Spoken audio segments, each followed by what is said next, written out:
Hello everyone, myself T Kabita, assistant professor mathematics. आज हम इस लेक्चर में पढ़ने जा रहे हैं बीएससी पार्ट थर्ड का जो पेपर है हमारा संख्यात्मक विश्लेषण अर्थात न्यूमेरिकल एनालिसिस। उसमें हमारे पास बीजीए व एबीजीए समीकरणों के संख्यात्मक हल है, यानी एल्जेब्रिक इक्वेशंस। हम उसके इक्वेशन और रूट्स निकालेंगे। जब रूट्स ऑफ इक्वेशन निकालेंगे समीकरणों के मूल, तो उसमें कुछ मेथड्स है, उनको हम पढ़ेंगे।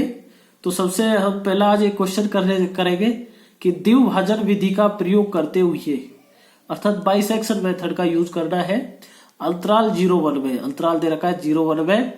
समीकरण है हमारे पास x⁴ + 2x³ - x - 1 = 0 का वास्तविक मूल ज्ञात कीजिए। यानी जो fx है हमारे पास में x⁴ + 2x³ - x - 1 = 0 अंतराल 0-1 में ये सतत है। जो हमें इस तरह द्विभाजन विधि यूज करनी हो अर्थात बाइसेक्शन मेथड, तो सबसे पहले जो हमें अंतराल दे रखा है ए बी, जो बाइसेक्शन मेथड है, जैसे अंतराल ए बी में क्या दिया हुआ है a = 0 और b = 1, तो हमें f a पे वैल्यू निकालनी है और f b पे वैल्यू निकालनी है।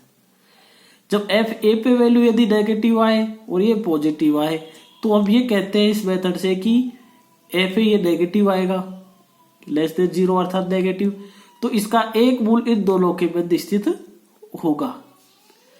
जब इसके बाद अगला केस आ जाए सेकंड पे, तो हम निकालते a+/2, ये x1 ड्यू पॉइंट लेते हैं।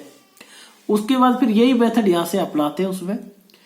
तो जैसे यहां आप देखते हैं f0 की वैल्यू इस पे आती है -1, f1 की वैल्यू आती है 1 + 2 - 1 - 1 तो 1। तो हम ये देखते हैं कि ये तो नेगेटिव है, ये पॉजिटिव है। यदि हम दोनों का गुणा करें तो नेगेटिव आएगा। f0 और f1 का हम इसका गुणा करें तो ये नेगेटिव ही आएगा, <0 ही आएगा, क्योंकि -1 इसका गुणा किया -1 × 1 माइनस नेगेटिव, तो f0 और f1 का आया तो माइनस अर्थात नेगेटिव। तो हम ये कह सकते हैं कि fx = 0 का मूल 0 और 1 के मध्य होगा, क्योंकि इन दोनों का एक ऐसा पॉइंट रहेगा जो उस इक्वेशन को संतुष्ट करेगा। प्रथम सन्निकट लेते हैं हम इन दोनों के मध्य का x1 = a + b/2, तो = 0 + 1/2, तो 1/2 0.5। अब हम इस 0.5 पर इस वैल्यू को देखेंगे, इस फंक्शन की क्या वैल्यू आती है। हमें बस इतना देखना है, सिंपल कैलकुलेटर यूज करके, वहां एग्जाम में हम यूज कर सकते हैं सिंपल कैलकुलेटर, कि f 0.5 पे इसकी वैल्यू क्या है। तो इसकी वैल्यू नेगेटिव आती है, तो नेगेटिव आती है 0.5 पे। हम इससे पहले ये निकाल चुके हैं कि f 0 पे नेगेटिव है और f 0.5 पे भी नेगेटिव है, लेकिन f 1 पे पॉजिटिव है अर्थात धनात्मक है। तो हम ये कह सकते हैं कि 0.5 और 1 इनके मध्य इसका मूल होगा ये, क्योंकि अब f1 और f 0.5 को हम देख सकते हैं कि इनका मान नेगेटिव आएगा, क्योंकि 0.5 पर नेगेटिव और और 1 पर पॉजिटिव, तो इसका मूल का होगा 0.5 और 1 के मध्य। द्वितीय सन्निकट लेते हैं x2 = इन दोनों का बाध्य 0.5 + 1/2, तो ये 0.75। 0.75 पर वैल्यू वापस नेगेटिव आती है। अब 0.75 और f1 का वैल्यू नेगेटिव आएगी दोनों का गुणा करें, क्योंकि f1 हम पहले निकाल चुके फर्स्ट में ही, क्योंकि ये पॉजिटिव है, और f 0.75 ये नेगेटिव है, तो ये दोनों का गुणा भी नेगेटिव, तो इनका मूल्य का आएगा, इनके मध्य आएगा। तृतीय सन्निकट ले x3 = 0.75 + 1/2, तो 0.875 आए। जब हम इस पे वैल्यू देखते हैं इसकी, क्योंकि fx हमारे पास है x⁴ + 2x³ - x - 1। जब तृतीय सन्निकट में जाते हैं 0.875, तो ये पॉजिटिव, चूंकि ये पॉजिटिव तो f1 भी पॉजिटिव था, तो हम इससे पहले वाले देखते हैं कि f 0.75 क्या है, नेगेटिव, तो f 0.75 और f 0.875 का मान क्या आएगा, इधर गुणा करें तो नेगेटिव आएगा अर्थात 0 से छोटा आएगा। तो ये मूल किसके मध्य स्थित होगा, 0.875 और 0.75 के। तो हम लिख सकते हैं अब आगे कि एफ एक्स का जो मूल है 0.75 व 0.875 के बंद स्थित होगा। अब जो चतुर्थ सन्निकट है वो क्या लेते हैं, हमें दोनों का माध्य लेके 0.75 और 0.875 का, इसको 2 से डिवाइड कर देंगे ऐड करके, तो 0.8125 आएगा। अब हम 0.8125 की वैल्यू देखते हैं तो वो नेगेटिव आएगी। अब जो ये नेगेटिव आ रही है 8125 वाली और ये पॉजिटिव है 0.875, तो इसका मूल किसके मध्य स्थित होगा, 0.8125 और 0.875। क्योंकि ये हमने इसमें गुणा नहीं किया, वैसे ये हम लिख सकते थे f 0.8125 और f 0.875 ये लेस देन 0।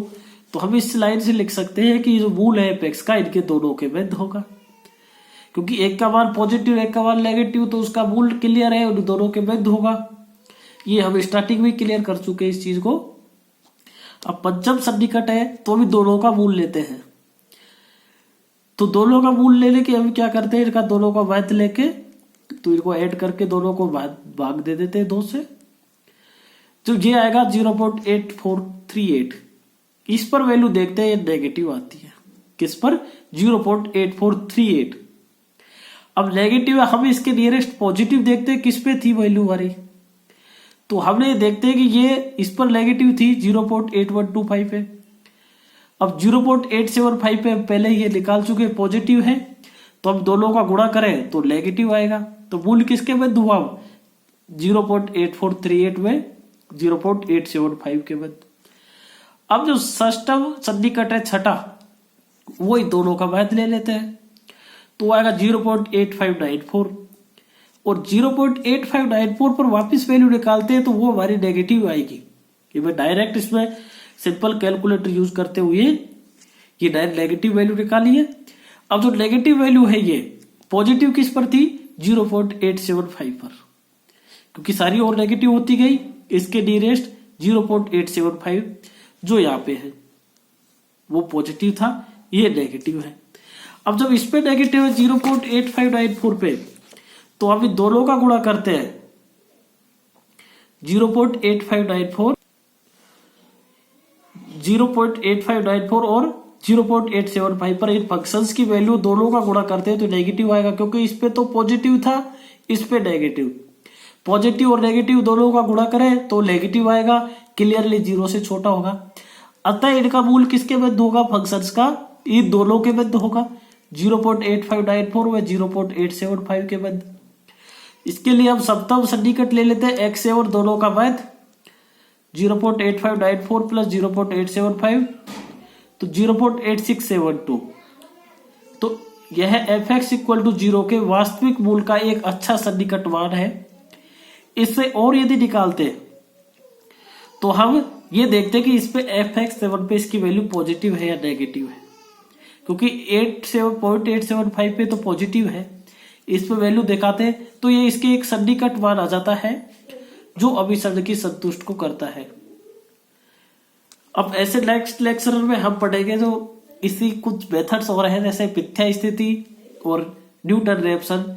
इन मेथडों से पे हम सन्निकट मान निकालेंगे इक्वेशन ऑफ एल्जेब्रिक इक्वेशनों के। तो इसको हम रोगे फालसा मेथड भी बोलते हैं। तो इससे xn plus equal to xn minus xn minus 1 into F X N upon F X N minus F X N minus 1। यहाँ में क्या है कि कुछ या तो नियरेस्ट प्रारंभिक मान दिया होगा उसके बाद निकालेंगे, तो या फिर हम मेथड से यूज करते हुए आगे नेक्स्ट टर्म निकालते जाएंगे सन्निकट मान द्वितीय तृतीय तक। न्यूटन रेप्सन में मेथड है xn plus 1 equal to xn minus F X N upon F dash X N. ये एफ डैश एक्स एन की वैल्यू 0 नहीं होनी चाहिए, तभी हम ये मेथड यूज कर पाएंगे। यदि ये 0 है तो ये फिर अलग हो जाएगा। इसलिए हम ये दोनों मेथडों के क्वेश्चन नेक्स्ट लेक्चरों में करेंगे।